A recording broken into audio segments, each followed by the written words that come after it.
Sur la coque, les lettres cyrilliques disparaissent sous la peinture grise. Ce fut un gros dossier de l'actualité cet été. Les 2 Mistral d'abord vendus à la Russie ont été fabriqués ici sur les chantiers navals STX. Ils seront finalement cédés à l'Égypte. François Hollande devrait s'arrêter près d'un des porte-hélicoptères. Le président de la République est attendu à Saint-Nazaire cet après-midi. C'est toujours un peu gratifiant de se sentir reconnu au niveau des personnes les plus hautes de l'État, je dirais. Pour l'Élysée, il s'agit aussi d'insister sur un symbole d'embellie économique. Après des années très difficiles, l'agenda est à nouveau rempli jusqu'en 2020. Une situation industrielle plus favorable, bien incarnée par cet impressionnant chantier, l'Harmony of the Seas, le plus grand bateau de croisière du monde.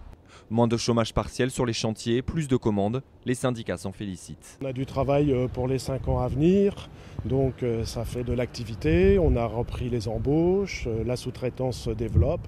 Mais les inquiétudes sociales n'ont pas disparu. Incertitude sur l'actionnariat ou utilisation continuelle de sous-traitance à bas coût, venus notamment des pays d'Europe de l'Est. C'est plusieurs centaines de salariés qui ont les compétences requises pour travailler dans la navale et qui n'arrivent pas à être embauchés. Des revendications sur lesquelles les salariés veulent des réponses.